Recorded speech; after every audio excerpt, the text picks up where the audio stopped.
Well, hello and welcome to this week's A Photographic Life and another episode of Seesaw in which educator, art director, creative director and all-around engaged person with photography, Fiona Hayes, fills us in on the photographic exhibition she's been seeing over the past few weeks. We hope you may be able to check out the exhibitions yourself, or at least look at the photographer's work online or through catalogues for the exhibitions, or perhaps books. So either way, let's hope that this is both inspirational and aspirational. Well, welcome back, Fee, to A Photographic Life and Seesaw. What kind of a month have you had? Hi Grant, good to be back. To be perfectly honest, when I was sort of prepping or thinking about what we're going to talk about today, I felt a little bit exhibitioned out. I feel like there is so much on at the moment, and I feel like I've seen so much just since the start of November, and I slightly feel that the Taylor Wessing Portrait Prize tipped me over the edge. Well, However, hang on a second. Let's before we go anywhere, I'd yeah, like to know how it tipped you over the edge because I also had some feelings. So, what were your feelings? well, honestly not going to review the Taylor Wessing because it's an important prize, it's an important exhibition, it's an Well, important event. is it now? That's the question. I found myself. I mean, was lucky enough one year, many years ago, to have a work included in it, and that was lovely. 25 years ago, and it was a big deal then, and I feel as if it's not such a big deal now. Oh, well, when I was watching last year, when I saw the exhibition last year, I did ask the question on, Threads or Instagram or both or whatever. I said, photographers, how important are prizes to you? Because I just was not sure at all as an art director, not a photographer. And actually, pretty much everyone came back and said it's great, it's really useful, it's really important to have your work in things like the National Portrait Awards and so on, and Taylor Wessing. So I think it matters to the people who are taking part, and it does raise profiles for some people for sure. um I and also I think it genuinely is worthwhile to have a sort of a snapshot of what's happening in portrait photography in this case. They had massive amount of entries this year, something like, I want to say 5,000 entries from around the world or something. God help the judges. I don't know how they do it. Um, Well, I mean that I think that opens up a whole can of worms. I'm going to talk. I don't. I've tried to keep away from talking about the Taylor Wessing over the last few years, but I think I'm going to do it on a future episode because I do feel that it's not a true snapshot of where portrait photography is, and I am concerned by the work that gets chosen as to the power or influence it has on younger minds, shall we say, as to what constitutes portrait photography. And I see an awful lot of political agendas being played within the work that's being chosen. And that's, I think, should be more honest. I think Is I that confrontational enough for you? I have that's confrontation. The thing is, I don't disagree with you because there are political agendas. There always are with it. And the scope of what is chosen um, conforms, in my opinion, to a sort of a zeitgeisty, so to a trend from year to year. So, for instance, this year, uh, I felt there were a lot of pictures of very old women. Fair enough. Maybe that's a trend. And there were a lot of pictures of transgender and queer folks. That's folks with an X at the end of it, according to Taylor Wessing.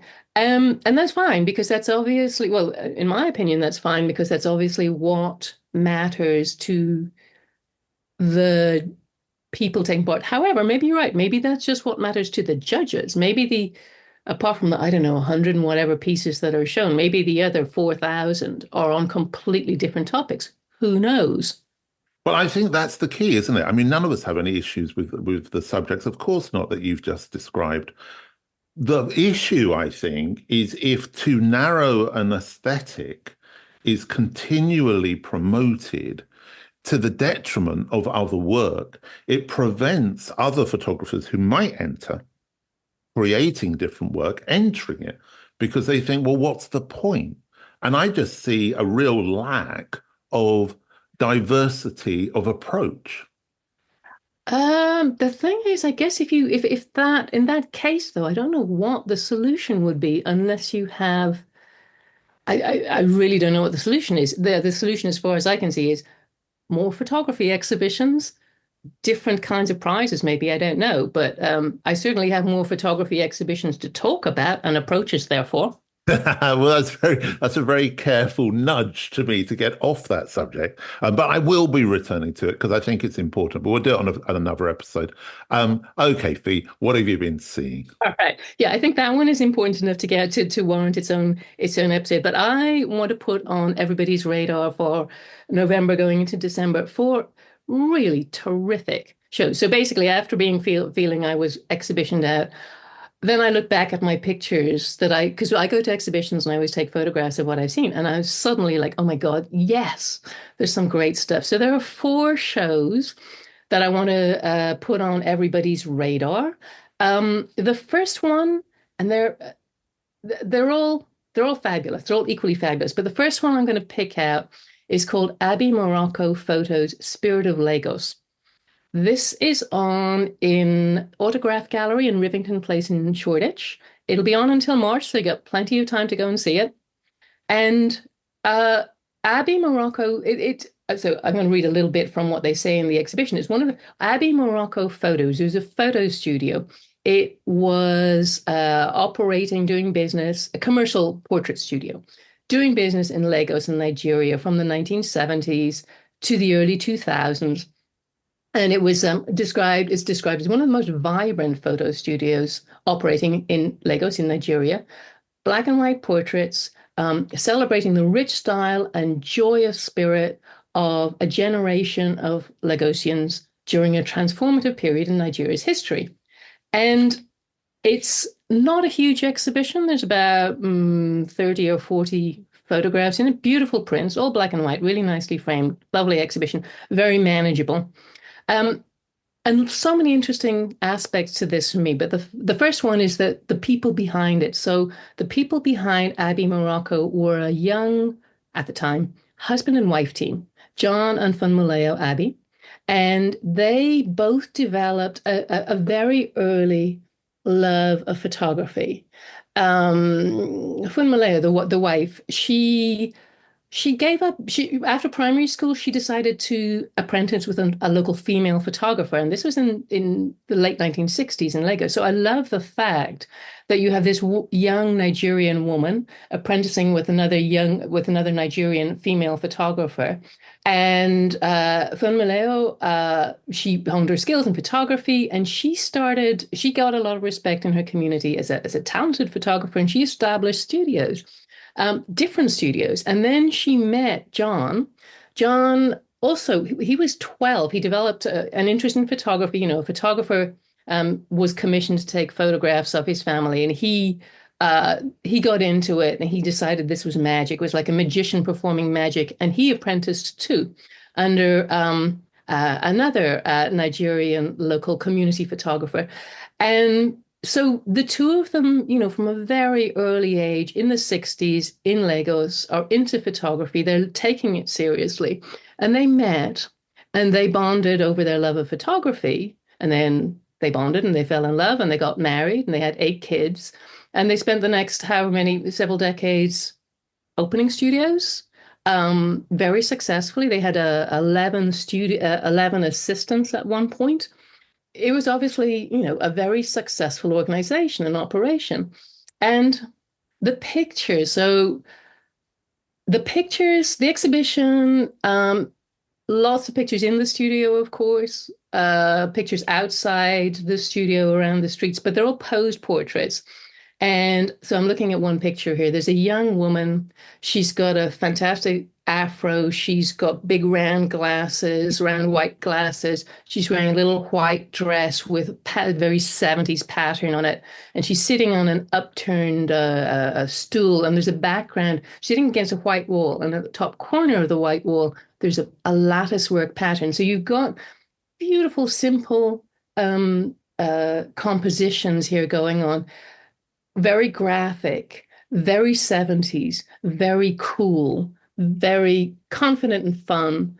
Another one I pulled out I wanted to describe is a young guy. He's sitting on a chair outside, and he's sitting on a chair. He's got very kind of shiny brogues on, and he's got another pair of big white sunglasses, and he's kind of smiling at the camera, and he's holding an old-fashioned transistor radio, which he's dialing.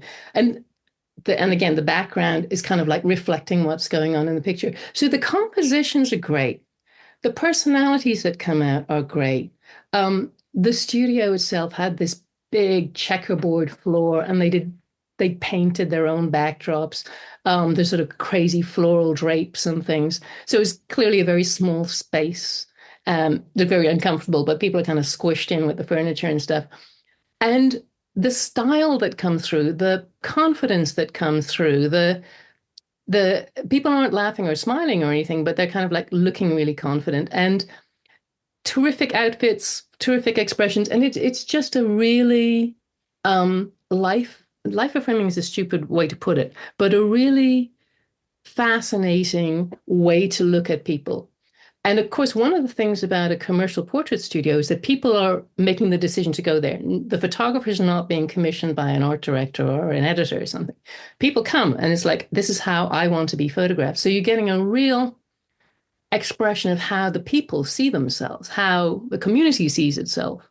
And then the kind of clever way that the young photographers make that work. Beautiful exhibition. Yeah, there's something interesting that whilst you're talking about it there, obviously there is a tradition of work coming out of Africa from different studios, particularly from Mali. I remember quite a lot of that work coming out over the years. But it makes me wonder, do you feel that the work is drawing on Western photographic approaches, or do you think it's very much within a Nigerian or an African aesthetic and in the way in which people are portrayed, through sculpture, through painting and so forth? Because obviously the kind of clothes you're describing are very much kind of Western and are being kind of very, look at me, I'm successful, I'm wearing Western clothes, but, with great joy. But I'm just wondering, where do you think, is this work existing outside of Western photographic influence, or do you think it is bringing some of it in? I would have to sort of hold my hand up and say, I don't think I have the academic background or bandwidth to pronounce knowingly and knowledgeably about that. And I think it'd be very pretentious for me to say, oh yeah, they're drawing on this or that. Because as I say, both of the photographers, Jonathan and Maleo, they apprenticed with other photographers. And so the people were obviously getting the idea, this is how I want to look, from whatever sources they were getting them from. But there's one picture in the exhibition, for instance, where there's a guy, cool looking young dude, who is standing outside. And he's standing against, again, they have this great play of backgrounds that they're using, but there's that outside, and the guy is wearing a shirt with epaulettes, which is I think I'm not sure what it is, but anyway, it's not a uniform, but it might be a delivery man's uniform. I'm not sure. A shirt with epaulettes, and he's standing with one foot on a chair, and he's wearing a beret and again dark glasses, but he's holding in his hand a copy of Newsweek, and the copy of Newsweek has the headline, The Saga of Patty Hearst. It's that cover of Newsweek, which has Patty Hearst, the American heiress who was kidnapped by the Symbionese Liberation Army, and it has a picture of her with a machine gun and a beret on her head. That's the only sort of image in that I can think of instantly in the exhibition that has a reference to something outside. But I love this picture because the Patty Hearst and the dude in 1979 in Lagos have that thing going on. Sounds like the kind of exhibition that every stylist and fashion photographer in London is going to go and visit and then suggest as a great idea for a fashion story. I'm not sure. I'm not sure about that, but maybe they should. They definitely should. And it's on. One Yeah. last thing I wanted to say about that exhibition is the people who organize it. So the exhibition images are mostly from the 70s, and they're prints. It's original print. It's analog, not digital, because it's organized by something called an outfit called Legos Studio Archives. So they're a cultural preservation. They're an artistic research project, and they basically collect film negatives documenting the Lego studio portrait community and industry, I suppose. And they don't have a book yet, but I really, really want them to do a book. I want to know more about Fun Malaya in particular. And the whole thing about they're just really starting. The project started in 2015 because, of course, a lot of archives were being destroyed in humid conditions and photographers switching to digital and nobody wants to keep this stuff. So they're holding on to the heritage of these images. And I'm going to be watching them with interest to see what happens going forward with the work because it's fabulous. And it's just a great exhibition and it's free. Sounds Really. great. And how long is it on for? And this one is on until March. So Okay. plenty of time. And what else, Fee? Because I know you've got a lot of stuff you want to pack in this month. Exactly. So the next one that I put on the radar is As We Rise, Photography from the Black Atlantic. And this is at the Saatchi Gallery. It's on until January the 20th. So Saatchi has got 3 exhibitions on for winter, and this is the one that I love. It's a big group show, and it's a traveling group show. It's been in various galleries in North America, a few in the US, mainly Canadian. So this is an exhibition curated from the Wedge Collection, and the Wedge Collection was established in 1997 in Toronto by a dentist called Dr. Kenneth Montague. And Dr. Kenneth, fell in love with photography as a kid, but didn't want to be a photographer. He's Jamaican Canadian. He started collecting, and he established this collection, which he called it the Wedge Collection because it was basically wedged into the sort of the whole of his house and the small spaces in his house. But it has grown to be something like 400 images by Black photographers. And it is a very important collection, and we're incredibly lucky to have it in London. So that opened a couple of weeks ago in Saatchi, and that is on until January the 20th. It has, let me have a look at what we've got here. We've got so many terrific photographers represented in this. We have Samuel Fosso, we have sorry, we've got James Barner, of course. We've got Sanley Sori. We've got a lot of images that people will recognize straight away, such as the classic image by Malek Sidibé of a couple dancing you mentioned Mali, in Bamako when was this, 1963. Everyone will recognize that picture when they see it. And it's just there's such a great selection of work. There's a Vanley Burke picture, which people will probably recognize as well, of a boy with a flag in Handsworth Park, and he's got a bicycle from 1970. He's flying the Union Jack. There's loads of stuff, as I say, that people will recognize. There's a Gordon Parks. There's some stuff from the 1930s. It's a real mix of things, but it works beautifully together. And there's some really up to the minute stuff as well. There's some very modern things. One of the photographers who I didn't know and fell in love with was Javiera Simmons. So Javiera Simmons is American, born in New York in 1974. And this is a picture from 2008. And it's a photograph of a landscape, a sort of pale landscape, American landscape. There's a mountain covered in trees, and in front of it there's a river, a shallow river, and you see the edge of the river, and there's a woman standing in the river, a beautiful statuesque woman wearing a kimono, a green kimono, and she's fly fishing. And it's just like I love this picture so much. It's so arresting. There's a whole bunch of pictures which I'm trying to remember where I saw them recently by a South African photographer, Leboang Gagné, from 2013. And what she did is she did this series of photographs of her late mother from different stages of her mother's life. So she took the original pictures of her mother, and then she dressed herself in the same clothes or her mother's old clothes, and superimposed those pictures onto the photographs of her mother, which sounds you kind of have to see it, but it's a beautiful project, and I've seen it before, and it's really great. So it is.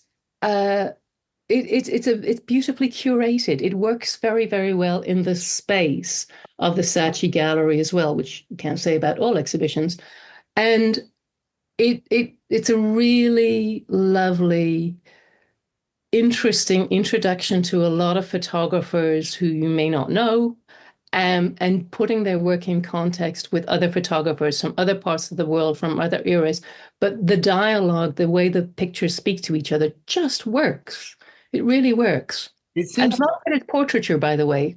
Yeah, but it seems like we're having a moment, a time where a lot of photography, which for a lot of years people were saying was being unrepresented and not being shown, is really having its moment in the spotlight, which can only be a good thing for kind of increasing our understanding of the medium. I completely agree. And again, you and I, we spoke a couple of months back about the Elton John collection at the V&A, and I was I was going on about how amazing it is that somebody who has a collection like that brings it to London, and you can go and see it, and you can see stuff that actually institutions are not showing. This is actually the same thing. Dr. Ken has got this wonderful collection. He's on the board of Aperture, I think, now, and various things as well. And he's very accessible. He's a very nice man, as far as I can. He's a nice man to interact with on Instagram, for example. And but the generosity of actually building a collection since 1997, putting it together and touring it. Is really great. And again, it's not because any institution is doing it. It's because this person who loves photography and cherishes this kind of photography is putting it out there. And so, yeah, we're lucky to be able to see it. But this is a really beautiful curation as well. But I think, when we were talking about Elton John, what we were saying was it was the greatest hits. It was lots of images that we know and that we have an opportunity to see in the flesh, as it were, in the printed form. But with this kind of an exhibition, actually what we're being shown are things we don't know and things we don't necessarily. I mean, some of them obviously we are going to be aware of as people involved with photography. However, it's so refreshing to hear of an exhibition that's bringing together a whole group of different photographers that isn't the greatest hits, that isn't what we've seen before. Exactly. And at the same, so, and what's interesting as well is that there are one or two greatest hits in it, like James Barner. You can never have too much James Barner, as far as I'm concerned. There was a wonderful James Barner exhibition at the Serpentine a few years ago, and so it's great. You have one or two pictures of his in here, and that's terrific. But there are, as I say, loads of photographers who I didn't know at all. And what I feel is that there are not the obvious. It's not just the greatest hits tend to be people like Gordon Parks and James Barner and Malik CDB, who you really want to see anyway. But then there aren't the obvious ones, the people who I personally feel are a little overexposed. There's nobody in here who I thought, oh God, not that again, which is very.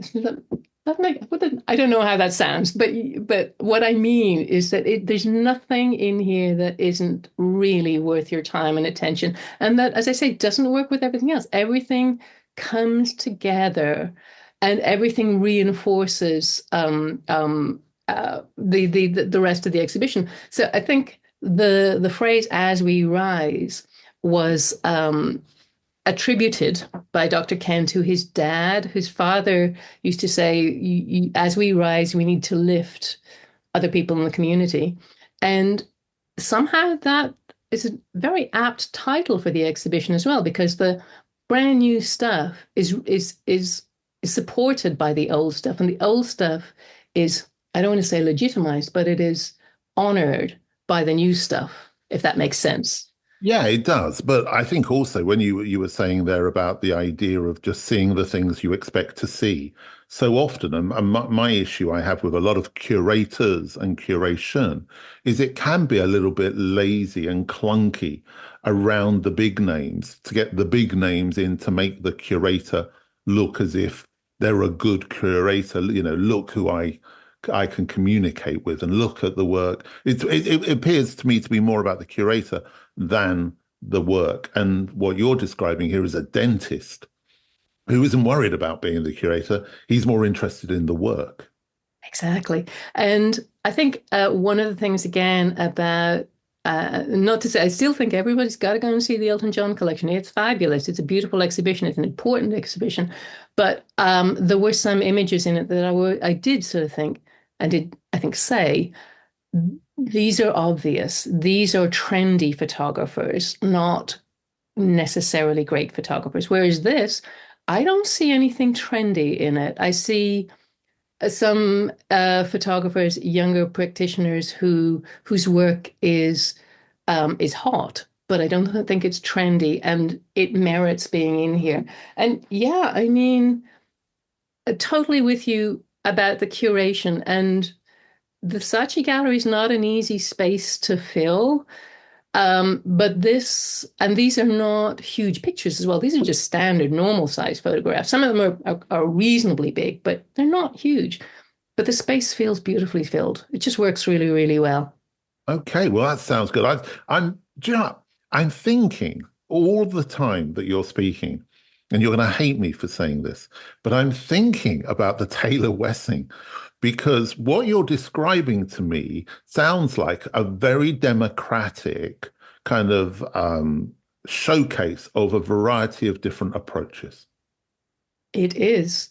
One would have to point out that it is democratic. These are different approaches, but they are held together by the fact that it's Black photography, Black practitioners. Yeah. Um, so maybe you have to have something, but I agree. It is, but partly it's kind of like that. You do have stuff going back, to the 1930s and right now. And I'm not sure that the Taylor Wessing, just to mention that again, can include that range of approaches, right? It's got to be No, contemporary. it can. I think it can. I think it can. It can. And I think this is the key when you're putting any of those kind of bodies of work together as an exhibition. You can include work. It doesn't necessarily have to have been made in the 1930s, but it could be informed by the past rather than only being informed by what's happened in the last couple of years. It's a bit like music, as I always say. If it's only going to be informed by Pro Tools, it's going to be a little bit dull, but you've got to look backwards to inform the work now. Anyway, but what else? Before I get even more into this, what else have you seen this past month? Okay, all right. Exhibition number three. Letizia Battaglia, Life, Love, and Death in Sicily at the Photographers Gallery. And this is on until February 23rd in the Photographers Gallery in Soho. And wowzer, this blew me away. I haven't met, they all blew me away, but no, this one really blew me away. Letizia Battaglia, ringing Well, any? I came across her. I think it was when it sounds awful, but I'm sure it was when she died. Yeah, probably. 2022. She only passed away 2 years ago. Yeah. And suddenly, when she died, everyone was saying that, in the news and so forth, it was being announced that she had died, and the work suddenly became available. Suddenly, the work was being shown, and I was just completely blown away by it.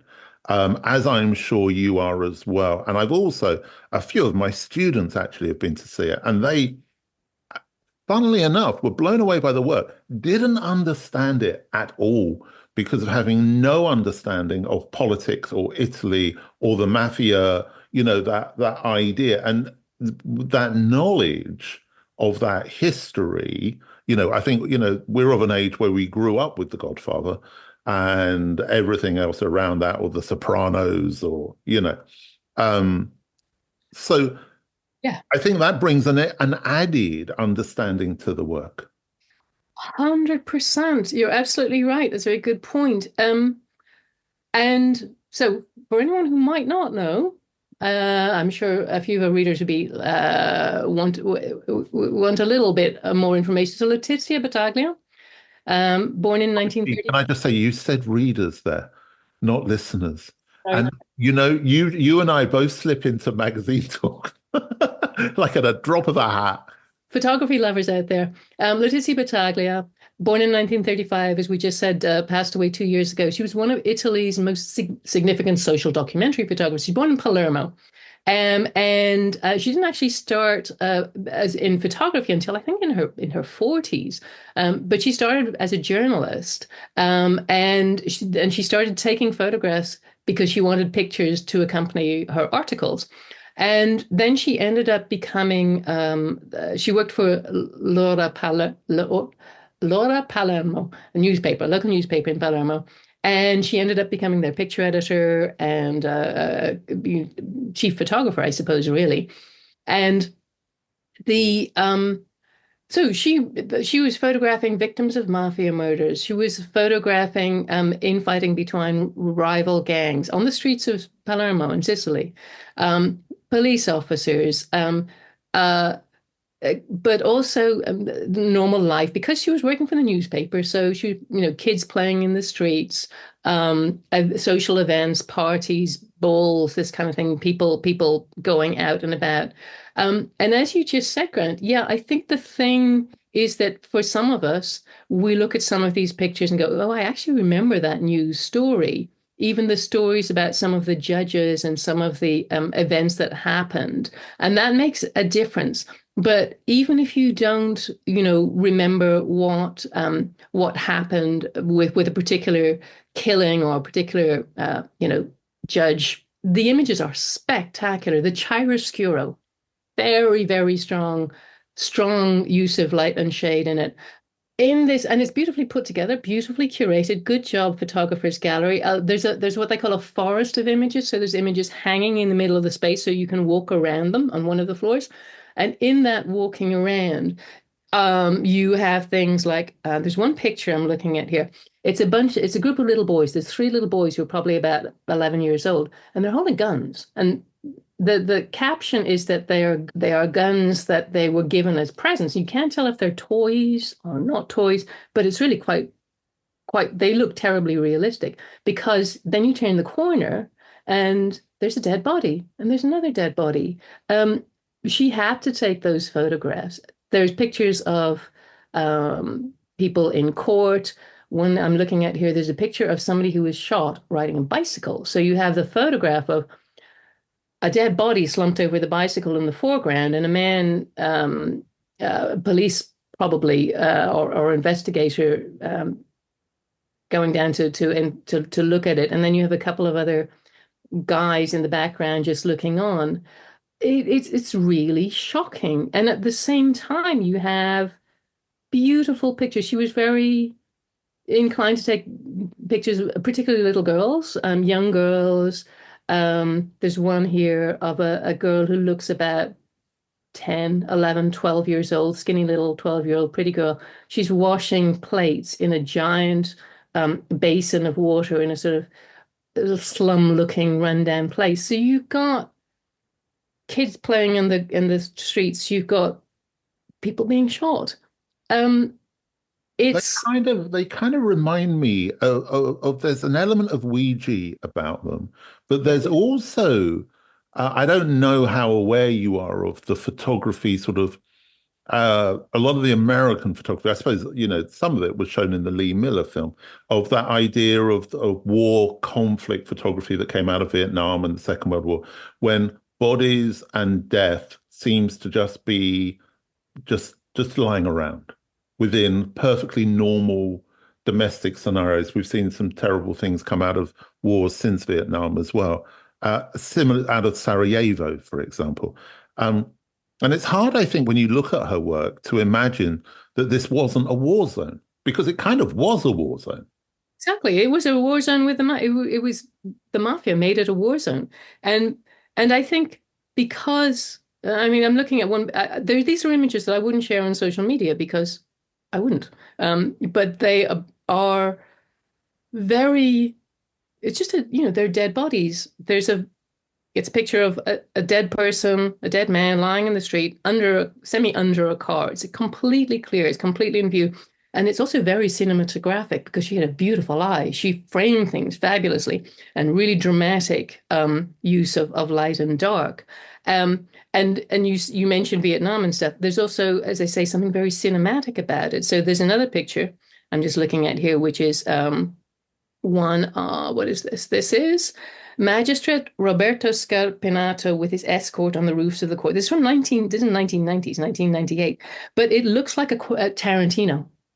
It just is framed in such a way that you really think these guys could be walking out of a Tarantino movie. So, but it was just life. It wasn't that she was trying to make things look dramatic. They just were. Well, it's interesting, isn't it? I don't know if you've ever seen the Italian mafia series Gomorrah. And that is very much about that kind of cinematic approach. And there is a very interesting parallel to draw, I think, between that kind of photography that she makes and cinematography, directors of photography, and its direct influence on when that kind of subject matter is filmed, particularly with the low angles and the way in which she very much uses buildings to kind of lead the eye, or cars to lead the eye in certain directions. Exactly. And if you could almost sort of hear a soundtrack if you were being facetious about it. And I was thinking, you've got earlier Godfather film, like literally The Godfather, and Scorsese films as well. All of that kind of plays into it. And then, and again, as I say, the shocking thing is this was not a film set. This was real life. These were this was happening the whole time. And there's a part of the exhibition, there's some film, a couple of videos, and she's talking about how in the end she gave it up because she couldn't bear any more dead bodies and she couldn't bear photographing any more dead bodies. And she says, if I could, I would burn all the pictures of the dead bodies because I can't deal with looking at them anymore. But people want these; they need the record. And talking of films, there's a movie called a documentary film called Shooting the Mafia, which is available on DVD, which I have bought. I bought yesterday, and I'm looking forward to seeing that. It's got very, very good reviews as well as a documentary of her work. So even if you don't get to see that, if you don't get to see the exhibition, although it's until February, might be worth checking out the documentary film. That sounds great. And there is another photographer, an old favorite of mine, who's also showing at the Photographers Gallery at the moment. So I'm sure you looked at her work as well. I did, and I was going to say I can't do any more than her, but oh my gosh, this is fabulous. Deborah Turbeville. So Deborah Turbeville, would you like to describe Deborah Turbeville? Well, I don't know a huge amount about her, to be honest with you. I think she's kind of one of those photographers who's kind of gone under the radar from a personal perspective. I mean, I first came across her work way, way back when she was a fashion photographer, obviously, shooting for Nova magazine in the 1970s. And I've always put her with Sarah Moon as these kind of two photographers that very much came out of a kind of a Bieber aesthetic, which was a fashion design label, which as a child, I used to be taken to their Kensington High Street store, department store, every Saturday. An incredible, incredible place. In fact, I bought a Bieber cowboy hat for 50p and wore it to my first ever trip abroad in Italy in 1974. So there you go. So Deborah Turbeville, we'll move off of that, but Deborah Turbeville, fashion photographer intrinsically, but somebody like with Sarah Moon who kind of crossed over into the areas of contemporary art practice and just just unique work, but very much using grain back in those days. I mean, they both her and Moon were very much about these kind of foggy pictures, really, kind of misty kind of aesthetic. Is that enough? Three. Dreamy, dreamy, not misty, and it was misty too. I have written a note to myself not to be confused with Sarah Moon because I knew you'd mentioned Sarah Moon. Well, yes, but you can see why, because not to be confused, but at the same time, um, sort of going down a similar path at a similar time. Well, the thing is that they were so Deborah Turbeville was a little background history for anyone who doesn't know. She's American. She was born in 1932. She passed away. She died in 2013. And she was one of the very distinctive fashion photographers of the 70s, 80s, and early 90s. And most of her work was black and white. It was very, on the whole, soft focus. It was very dreamy, as you say, very misty. And her work tended to be very exposed. It tended to be kind of very light. And she went for that grainy, overexposed feel, whereas Sarah Moon was much more contrasty, I would say, on the whole. Sarah Moon's work is pulled back a bit. Deborah Turbeville goes off into the sort of the mists, and you're like, what's way misty, very, very misty altogether. Yeah, I sort of say But Turbeville was kind of a lighter palette, and Sarah Moon was intense color. exactly, and intense black and white as well. And back in like literally 24 year magazine I was working on 24 years ago, I convinced my editor in chief on Eve magazine to let me commission a fashion shoot from Deborah Turbeville because she was a legend, and because a friend of mine was styling with her and she was working in Russia. And so I convinced my boss that we should do it because you have a fashion legend. She's going to shoot fashion for us. And so she did. And then the editor was absolutely horrified when the pictures came back because she's like, but you can't see any of the clothes. And I said, yeah, that's because it's Deborah Turbeville. You can't see the clothes. What are the clothes? It's a fashion shoot. It's not supposed to be the clothes. So Which we know it should be the clothes. Let's be honest. that's a whole other discussion. So anyway, Deborah Turbeville, her this beautiful work. Now her and she was published in Vogue, in Harper's Bazaar, New York Times Magazine, as well as finally when I got my editor to do it in Eve Magazine. And so her work was very different to what else was going around there on the whole. And it was often, other people didn't like it as well, but it was very, you either loved or hated it. But she was very experimental as a photographer in terms of how she worked in what she would crop her images in unusual ways. She would print them in unusual ways. So this exhibition is purely concentrating on one area, which is her photo collages. And what she did is she took lots of the photographs that she'd made over the years, and they were sort of like, there's some Polaroids, there's sort of like bits of contact prints, there's sort of small negatives and things. And these are put together with pins, with T-pins, and they're pinned onto corrugated cardboard and brown paper to make stories, which sounds weird, but works very, very beautifully. And so there are various stories in the exhibition. There's 4 or 5 stories, I think. So there's a set of images. I'll just tell you one of them.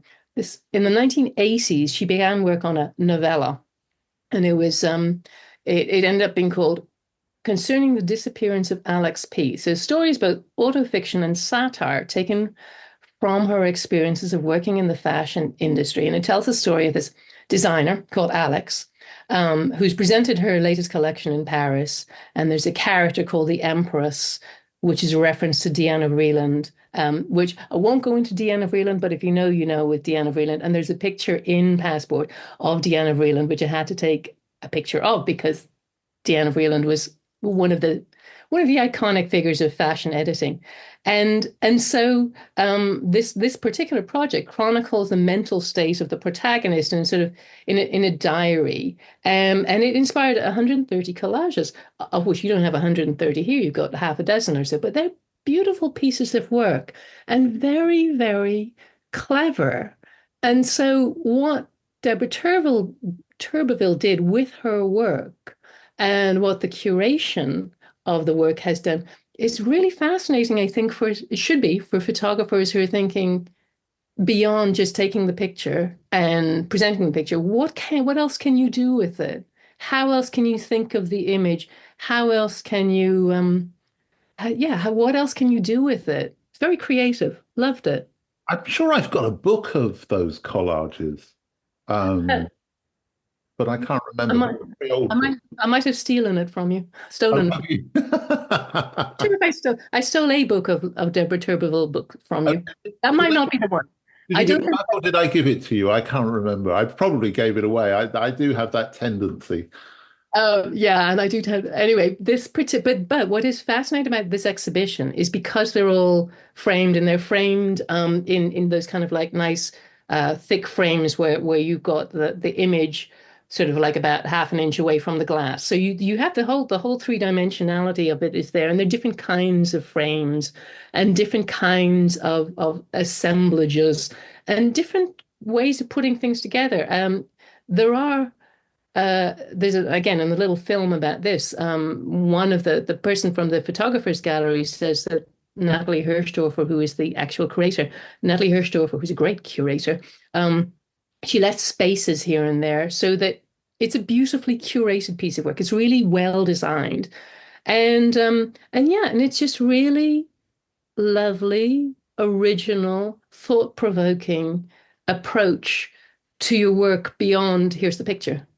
Well, well done to the Photographers Gallery after years and years and years of putting on exhibitions that nobody really wanted to see. I've got to be honest. It wasn't just me who felt that, I can tell you. But Yeah. under its new regime, it seems to be listening and putting out work which is both challenging and interesting, and actually the kind of work that photographers wanted to see all that time, used to see when it first started, then it went through a very strange period. But anyway, there you go. Fee, thank you so much. Wow, what a lot of stuff we packed in this month. It's been great having you on the podcast this year. Obviously, Seesaw only began towards the end of 2024, but we will be resuming these monthly reviews of exhibitions in 2025. And already I have a couple of in mind for then, so looking forward to it very much. And it's such a pleasure. It always is such a pleasure, Grant. Thanks a million. And I hope that people are enjoying this, and I hope that people have their next few weekends of gallery going booked up too. Well, exactly. Now, if you want to follow Fiona, which you should do, I should say, because she's always putting posts up about the exhibition she's been to see. On Instagram, you are At the Art Dictator. At the Art Dictator. You said it, not me. So she's Art Dictator. Hopefully, she'll be joining us on Blue Sky soon as well, because I think that's where everything is happening. But I'm sure I'll talk to Fee about that. And Bill, actually, in our special New Year's Eve recording. So don't forget that will be going out at the beginning of next year. I'll be bringing Bill and Fiona together for an almighty discussion, I'm sure, about where we are and where we're going and so forth. So, Fee, just time enough to say, I should say, have a great Christmas and we'll catch up with you in the new year. Absolutely, Grant. Absolutely. Same to you. Thanks a million. And talk to you again soon. Take care. Fiona stole my usual sign-off there. How dare she? Anyway, if you enjoyed this episode, of course, please click subscribe, like, and share. And of course, as Fiona suggested, take care.